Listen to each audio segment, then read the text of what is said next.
Chapter 4, Autosuggestion, the medium for influencing the subconscious mind, the third step toward riches. Autosuggestion is a term which applies to all suggestions and all self-administered stimuli which reach one's mind through the five senses. Stated in another way, autosuggestion is self-suggestion. It is the agency of communication between that part of the mind where conscious thought takes place and that which serves as the seat of action for the subconscious mind. Through the dominating thoughts which one permits to remain in the conscious mind, whether these thoughts be negative or positive is immaterial. The principle of autosuggestion voluntarily reaches the subconscious mind and influences it with these thoughts. No thought, whether it be negative or positive, can enter the subconscious mind without the aid of the principle of autosuggestion, with the exception of thoughts picked up from the ether. Stated differently, all sense impressions which are perceived through the five senses are stopped by the conscious thinking mind and may be either passed on to the subconscious mind or rejected at will. The conscious faculty serves, therefore, as an outer guard to the approach of the subconscious. Nature has so built man that he has absolute control over the material which reaches his subconscious mind through his five senses, although this is not meant to be construed as a statement that man always exercises this control. In the great majority of instances, he does not exercise it, which explains why so many people go through life in poverty. Recall what has been said about the subconscious mind resembling a fertile garden spot in which weeds will grow in abundance if the seeds of more desirable crops are not sown therein. Autosuggestion is the agency of control through which an individual may voluntarily feed his subconscious mind on thoughts of a creative nature or, by neglect, permit thoughts of a destructive nature to find their way into this rich garden of the mind. You were instructed in the last of the 6 steps described in the chapter on desire to read aloud twice daily the written statement of your desire for money and to see and feel yourself already in possession of the money. By following these instructions, you communicate the object of your desire directly to your subconscious mind in a spirit of absolute faith. Through repetition of this procedure, you voluntarily create thought habits which are favorable to your efforts to transmute desire into its monetary equivalent. Go back to these 6 steps described in Chapter 2 and read them again very carefully before you proceed further. Then, when you come to it, read very carefully the 4 instructions for the organization of your mastermind group described in the chapter on organized planning. By comparing these 2 sets of instructions with that which has been stated on autosuggestion, you, of course, will see that the instructions involve the application of the principle of autosuggestion. Remember, therefore, when reading aloud the statement of your desire, through which you are endeavoring to develop a money consciousness, that the mere reading of the words is of no consequence unless you mix emotion or feeling with your words. If you repeat 1,000,000 times the famous Emile Cole formula day by day in every way, I am getting better and better, without mixing emotion and faith with your words, you will experience no desirable results. Your subconscious mind recognizes and acts upon only thoughts which have been well mixed with emotion or feeling. This is a fact of such importance as to warrant repetition in practically every chapter, because the lack of understanding of this is the main reason the majority of people who try to apply the principle of autosuggestion get no desirable results. Plain, unemotional words do not influence the subconscious mind. You will get no appreciable results until you learn to reach your subconscious mind with thoughts or spoken words which have been well emotionalized with belief. Do not become discouraged if you cannot control and direct your emotions the first time you try to do so. Remember, there's no such possibility as something for nothing. Ability to reach and influence your subconscious mind has its price, and you must pay that price. You cannot cheat, even if you desire to do so.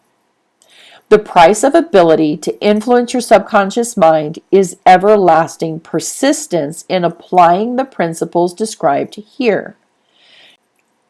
You cannot develop the desired ability for a lower price. You, and you alone, must decide whether or not the reward for which you are striving, the money consciousness, is worth the price you must pay for it in effort. Wisdom and cleverness alone will not attract and retain money except in a few very rare instances where the law of averages favors the attraction of money through these sources. The method of attracting money described here does not depend upon the law of averages. Moreover, the method plays no favorites. It will work for one person as effectively as it will for another. Where failure is experienced, it is the individual, not the method, which has failed. If you try and fail, make another effort, and still another, until you succeed. Your ability to use the principle of autosuggestion will depend very largely upon your capacity to concentrate upon a given desire until that desire becomes a burning obsession. When you begin to carry out the instructions in connection with the 6 steps described in the 2nd chapter, it will be necessary for you to make use of the principle of concentration. Let us here offer suggestions for the effective use of concentration.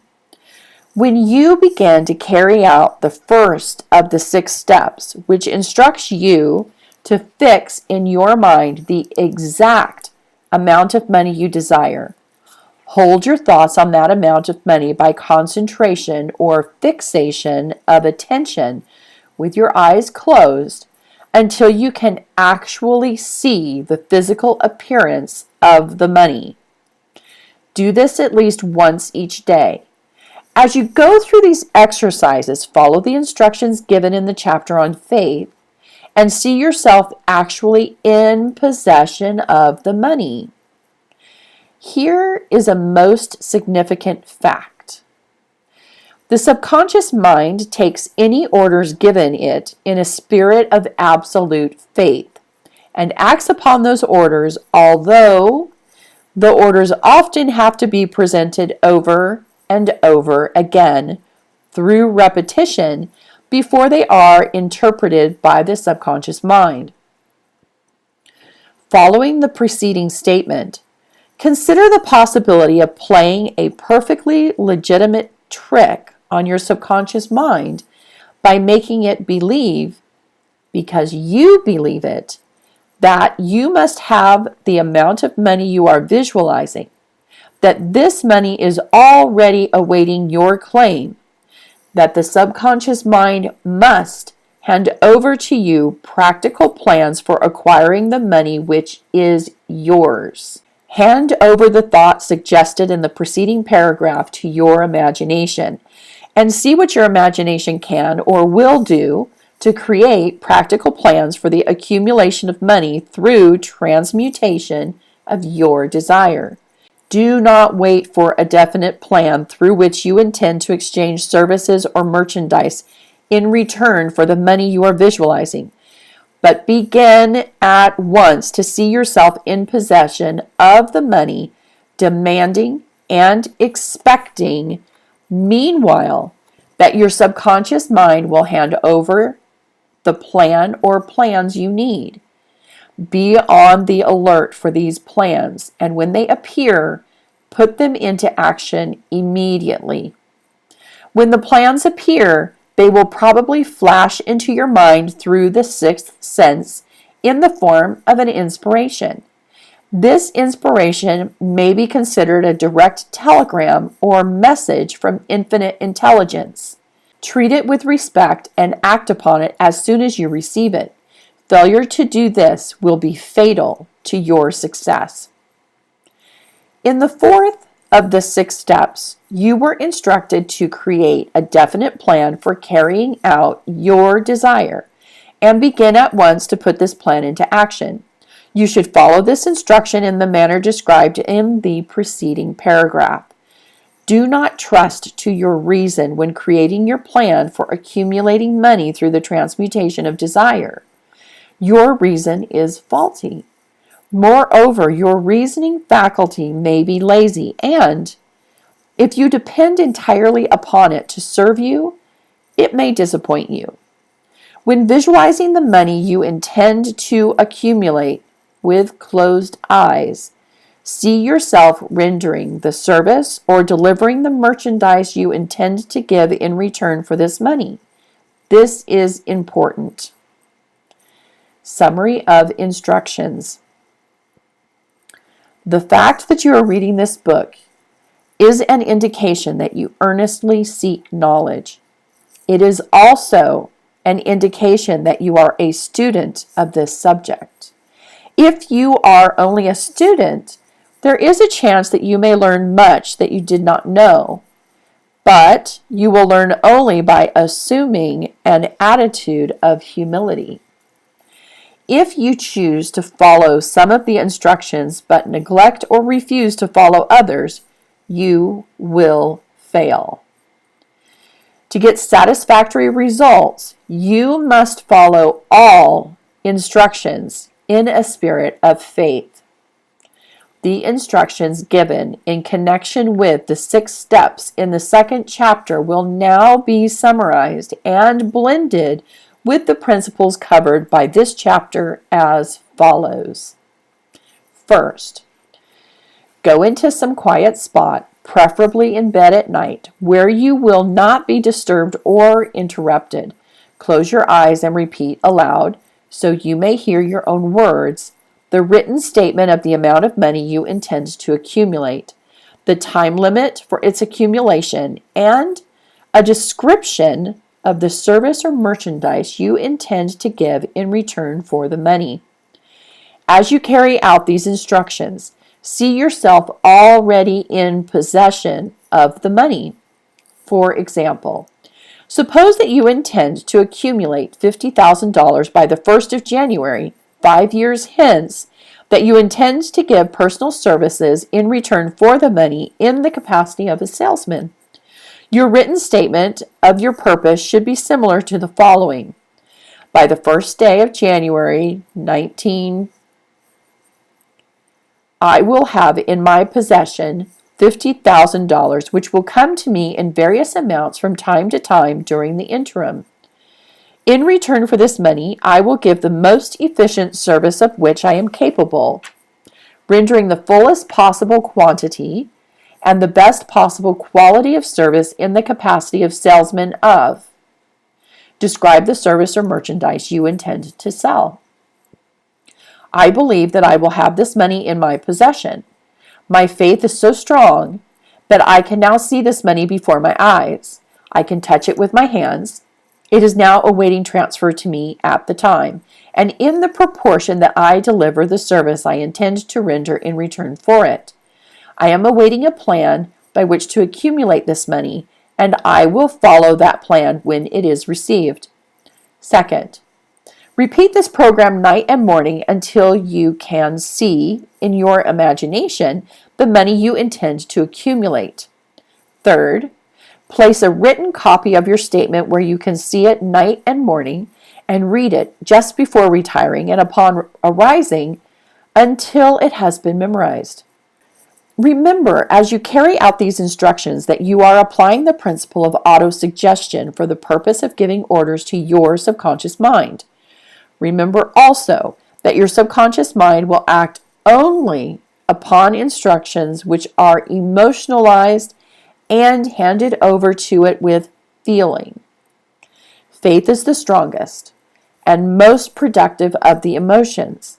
Follow the instructions given in the chapter on faith. These instructions may at first seem abstract. Do not let this disturb you. Follow the instructions no matter how abstract or impractical they may at first appear to be. The time will soon come, if you do as you have been instructed, in spirit as well as in act, when a whole new universe of power will unfold to you. Skepticism in connection with all new ideas is characteristic of all human beings. But if you follow the instructions outlined, your skepticism will soon be replaced by belief, and this, in turn, will soon become crystallized into absolute faith. Then you will have arrived at the place where you may truly say, I am the master of my fate. I am the captain of my soul. Many philosophers have made the statement that man is the master of his own earthly destiny, but most of them have failed to say why he is the master. The reason that man may be the master of his own earthly status, and especially his financial status, is thoroughly explained in this chapter. Man may become the master of himself and of his environment because he has the power to influence his own subconscious mind, and through it, gain the cooperation of infinite intelligence. You are now reading the chapter which represents the keystone to the arch of this philosophy.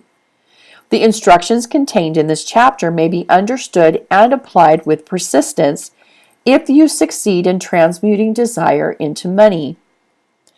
The actual performance of transmuting desire into money involves the use of autosuggestion as an agency by which one may reach and influence the subconscious mind. The other principles are simply tools with which to apply autosuggestion. Keep this thought in mind, and you will, at all times, be conscious of the important part the principle of autosuggestion is to play in your efforts to accumulate money through the methods described in this book. Carry out these instructions as though you were a small child. Inject into your efforts something of the faith of a child. The author has been most careful to see that no impractical instructions were included, because of his sincere desire to be helpful. After you have read the entire book, come back to this chapter and follow in spirit and in action this instruction. Read the entire chapter aloud once every night until you become thoroughly convinced that the principle of autosuggestion is sound, that it will accomplish for you all that has been claimed for it. As you read, underscore with a pencil every sentence which impresses you favorably. Follow the foregoing instruction to the letter, and it will open the way for a complete understanding and mastery of the principles of success. Let the discussion begin.